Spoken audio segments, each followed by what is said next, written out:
This is Chuck Huber, the voice of Android 17. You're listening to Anime Seekers. You better be, or I'm coming for you.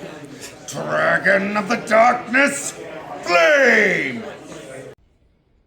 Hi, welcome to Anime Secrets Competitive Cosplay Miniseries. I am J-effin-K Cosplay. I am a competitive cosplayer. I've been competing for about 2 years now. I have won many awards from Best in Category to Best in Show. And I wanted to talk to everyone about the expectations of competing in a cosplay competition.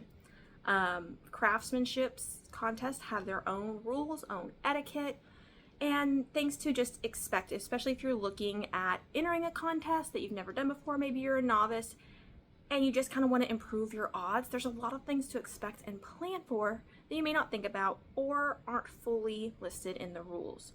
So we're going to talk about what the whole process looks like, from etiquette to picking your cosplay to what prejudging's like and what you should be preparing for prejudging, and even to walking the stage. And I've also judged several cosplay contests, so I can give a bit insight on what judges are looking for and how that process actually plays out behind the scenes. So please join us for our competitive cosplay series if you're wanting to learn more about competing. For today's episode, we are going to be talking about etiquette.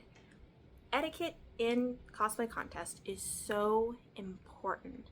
This is a different community outside of just the con community. It has its own etiquette. It's basic etiquette. Let's be real, it's basic etiquette. But there's just some rules to make sure that you follow and things to be mindful of. Being a competitive cosplayer, I have been lucky and privileged enough to have a very supportive community. I came in not knowing anyone, not knowing anything, but I always conduct myself in a professional manner, and I've got to make some incredible friends. I've learned some incredible skills, got to grow my skills, and got to be in a very welcoming community. I do understand that there are some people who have not had good initial interactions or are struggling to get into that community, or maybe even have some negative experiences. Generally, it's not always that way, and if you go in with this mindset, you go in with this behavior and this attitude, you're going to have a way better experience. And so first and foremost, with competitive cosplay, and I think this is just with anything in life, win gracefully and lose gracefully. There's a lot to be said on that. I see it happen at majority of cons and cosplay contests. If people don't win gracefully and they don't lose gracefully. Basically, win gracefully, don't showboat. You did a great job. You can take pride in that you won. You don't have to hide that you won. You can have pride in what you won and what you've presented. But also, make sure to congratulate your other contestants. Make sure to congratulate your other winners. Because everyone put their best work forward. And that's something to remember. Everyone in this contest put their best, put their hard work, put all of their skills to the test for this contest. And none of that should be downgraded. So if you win, win gracefully. If you lose, lose gracefully. I just make it a rule of thumb, whether I win or I lose, I give congrats to all the winners. If there's someone who didn't win, but I loved their cosplay, I loved their stage presence, I loved just things that they did, I make sure to let them know that. I make sure to congratulate them no matter what my placement in the contest was. Because again, we're here to support each other. If you don't have a supportive community, it just takes a few people to start it. And if you do have one, you want to keep contributing to that. Because it is a very special place when you have a community of people who barely know each other. We only know each other by our handles, so we don't even know each other's real names. But they're so supportive and they're there for you. It's a very special place, but it takes each and every one of us to contribute to that space. It doesn't take much to congratulate someone. It doesn't take a lot to tell someone how great they did or how much you love something that they did. But that little step can really help foster that. And that's very important in the cosplay community, especially on the craftsmanship side. Be respectful and be humble. Even when I lose, sometimes I may be in my feelings and I may not like the fact that I didn't lose because I'm a naturally competitive person. I am competitive in everything I do. Going around and congratulating everyone is usually what get me out of that funk real quick. It can help me just, again, humble myself, bring myself back down to earth, and get a perspective of what's around me and kind of live in that moment instead of fixating and getting kind of those intrusive thoughts. I go around and I congratulate everyone, and I kind of live vicariously through them and be supportive of them while they're happy and they're excited. And it's a really great way to do that. It really does help. It's kind of like that thing that if you're not feeling good or you're sad, to smile, because it'll just brighten your spirits. It really does work. This is a wonderful opportunity to make friends. I can't tell you, I went into cons two years ago, not knowing a single person, not knowing anything about this community. And I've made so many friends and so many connections through competing alone, not even just attending cons, just competing. Usually, and we'll go over how cons work and the contest works later, but before the contest, you have to be there backstage like an hour and a half before this contest even starts. And in that time, they have all the reasons on why they do that. It's kind of to get you in line, give you expectations. Most of the time you're just sitting there. It's a great time to break the ice and talk with your fellow contestants. And that's where you make friends. That's where you make friends. And it's a great way to foster. And if you've built those relationships before the show, after the show, whether you've won or lost, it makes it really easy to approach everyone and congratulate them. And then you're celebrating with them. Don't miss out on the opportunity that you have before the show to make friends. Everyone's generally pretty friendly. Most of the time, as long as you kind of are willing to initiate or find a way to initiate, it's pretty easy.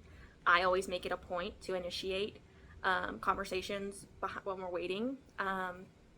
I usually like to break the ice, and I've got lots of different ways on how I break the ice. It's pretty easy, and we'll go over that further and how to use that time before the show to your best advantage. But it's a great opportunity. Just know that when you're in the cosplay con community, it's very tight and very small. Even though, like, I live in Texas is a huge state, we got a lot of cosplay contests, we have a huge cosplay community, it's still very tightly knit and very tightly woven, and everyone knows everybody.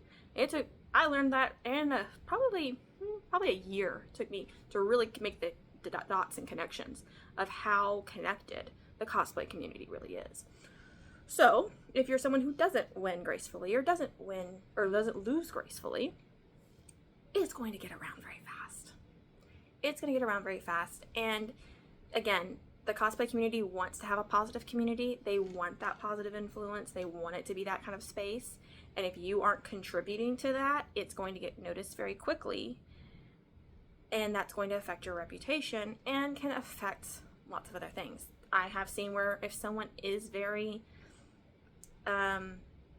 nasty and unfriendly backstage and the judges get word of it before the contest, and I'm talking pretty extreme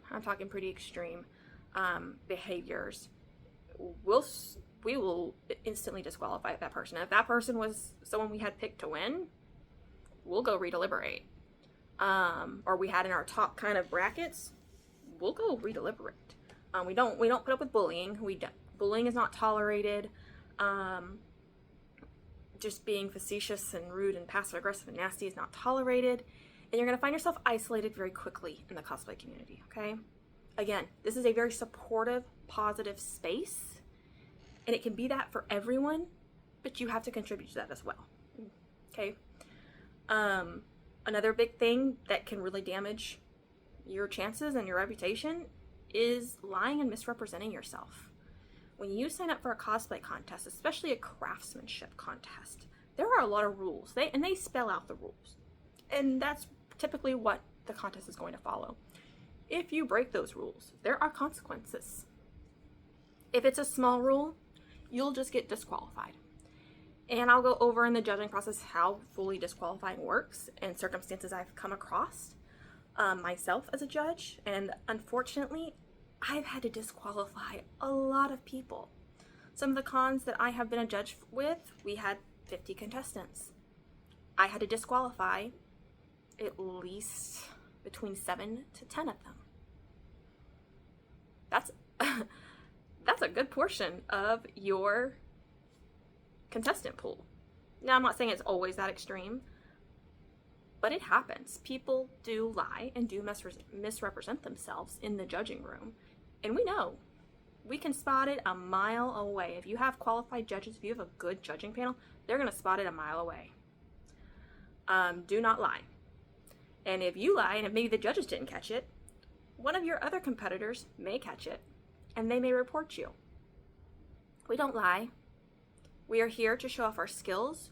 We're here to represent ourselves, and we're putting our best foot forward. And we don't appreciate it when people come in and are not truthful in that. It's not tolerated. It is a zero tolerance community when it comes to lying and cheating. So when you go in, make sure that you're positively representing yourself. Make sure you're telling the truth and all the things you've done and your capabilities and how you've done something, that you are the one who did it. Make sure that you did follow the rules and that you're not sandbagging. Because what'll happen is the first time you may just get disqualified, and you're never going to be told you're disqualified. You will never know. They're not going to come say, hey, you're disqualified. They're going to let you walk the stage and everything. You'll never know. You just won't win. If it continues being an issue and it keeps getting reported, and because a lot of these people run in the same circles, some of the same, you may go to different conventions, but this coordinator is the same person. The person who's over the contest is the same person. Or you may have repeated judges.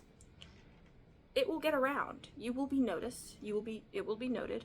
And if it's a repeated issue, you very well may be banned from competing. You may be banned from the convention itself. There are consequences to it, so do not break it. Earlier I did mention sandbagging. What's sandbagging? Sandbagging is a rule that is very strictly enforced for the most part. It's enforced within the community. Most cons have rules for it. But it is, if you do get away with it, your people will know you did it. And it's not a good tag to have on yourself. So sandbagging is when you deliberately and purposefully, I want to state that, deliberately and purposefully enter a contest in a lower category than your skill, or re-entering a piece that has already won an award.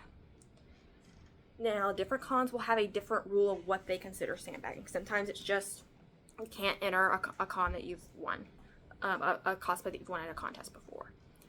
Entering in the wrong category. Now, if you are unsure what category to enter, and you make your judgment and you can justify your choice on why you chose the category you chose, but let's say the judges decide that you entered in the incorrect category, that doesn't mean you're going to be disqualified. That doesn't mean you're going to be labeled a sandbagger. You didn't deliberately do that. You chose the category of your best decisions based on the criteria they had, because sometimes it can be a little confusing. I've had to have some questionable entries before because I had no idea. I was technically in this category, but I was also technically in this category, especially when you're in between journeyman and master. It's a very kind of wonky area to be in. And I tried to make the decision with my best ability. And I was very upfront with the judges. I typically, personally, just went higher. But I was always very candid with the judges on my placement. That's fine. We're talking about people who know they're a master or know they're a journeyman entering in a lower category so that they could increase their odds of winning. They have very strict rules against that. They have strict rules against entering a piece you've already won with. Now, there are exceptions that you will see, and I will make sure to read your con rules. If they may have it stated to where you could have won at a small con, and you can go up in a category and compete at a big con. So let's say you won Best Novice, you want to recompete with it. It was a really small con that you won at, and you want to go to a really big con like San Japan, Comic Palooza, Fan Expo, or something like that. You will have to go up to Journeyman, but they may allow it depending on what their rules say. So make sure to read those. They also may have a clause that says you had to have remade 60% of it, 60 to 80% of it. I've also seen that clause before. You want to make sure that you're abiding by all of those rules. And so those are going to be some of the main rules. Again, these are just kind of some of the cosplay etiquettes you want to keep in mind if you're planning on competing. This is a fun space. This is a positive, supportive space. So have fun and don't stress and be anxious too much over the etiquettes. It's pretty much just be a decent person, really. Follow the rules and be a decent person, and you're going to do fine in this community. But that's kind of the things to keep in mind and some of the backstory behind some of the rules that you may see that you kind of question. But again, I really hope that you compete and you want to compete because it's a really fun thing to do and I have a lot of fun. So stay tuned. We're going to get more into the process of picking a cosplay and the judging process. So please stay tuned for our next episode of our Competitive Cosplay series. I'm J-effin-K and this is Anime Secrets.